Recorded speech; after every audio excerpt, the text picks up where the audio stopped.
Hello મિત્રો, તમારા બધાનું ફરીથી મારી યુટ્યુબ ચેનલમાં એકવાર સ્વાગત છે। આજે હું આવી ગયો છું ફરીથી રાઉન્ડમાં રનિંગ કરવા માટે।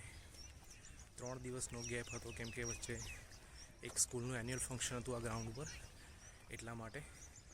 અને તમે જોઈ શકો છો કે ગ્રાઉન્ડની શું હાલત કરી છે, હું તમને જરા બતાવું। તમે જોઈ શકો છો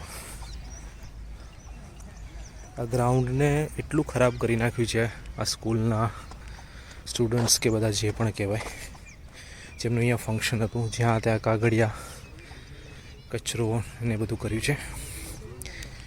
તો મારે એક જ વસ્તુ કહેવી છે કે જ્યારે પણ કોઈ પણ સ્કૂલનું કે કોઈ પણ વ્યક્તિનું ફંક્શન હોય જો આવા ગ્રાઉન્ડમાં, તો એ ગ્રાઉન્ડને થોડું સાફ રાખવા વિનંતી છે, જેથી કરીને બીજા કોઈને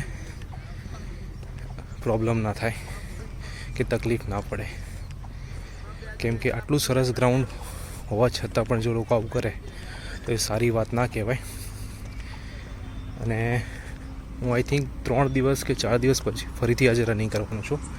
લાસ્ટ ટાઈમ જ્યારે મેં રનિંગ કરેલું ત્યારે 6 રાઉન્ડ મારેલા, એનો ટાઈમિંગ મને યાદ નથી। તો આજે ફરીથી એકવાર રનિંગ કરીને ટાઈમ લેવાનો છે, તો જોઈએ આજે કેટલા મિનિટમાં કેટલા રાઉન્ડ વાગે છે। તો હું તમને મળું છું રનિંગ કર્યા ફરીથી। તો ચલો બાય। તો મિત્રો, મેં અત્યારે 1.23 કિલોમીટર કમ્પ્લીટ કર્યું છે અને એનો ટાઈમિંગ આવ્યો છે 9.17। એકચ્યુઅલી 3 દિવસ પછી કર્યું છે, એના કારણે મેં બી કદાચ થોડું ટફ પડ્યું છે।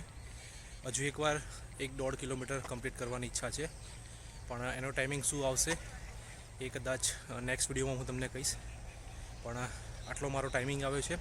હજી મારી પાસે આઈ થિંક 21 કે 22 દિવસ બાકી છે, કેમ કે આવતા મહિનાની 13 તારીખે મારો નંબર આવ્યો છે હિંમતનગર પોલીસ હેડક્વાર્ટરમાં પોલીસ ભરતી માટે। તો તમારો ટાઈમિંગ શું આવે છે અને તમારે ગ્રાઉન્ડ કમ્પ્લીટ થયું કે નહીં, કોમેન્ટમાં કોમેન્ટ કરીને જરૂર જણાવજો। અને હજુ સુધી જો મારી ચેનલને સબસ્ક્રાઈબ ના કરી હોય તો ચેનલને સબસ્ક્રાઈબ કરવાનું ના ભૂલતા। જય હિન્દ, જય માતાજી।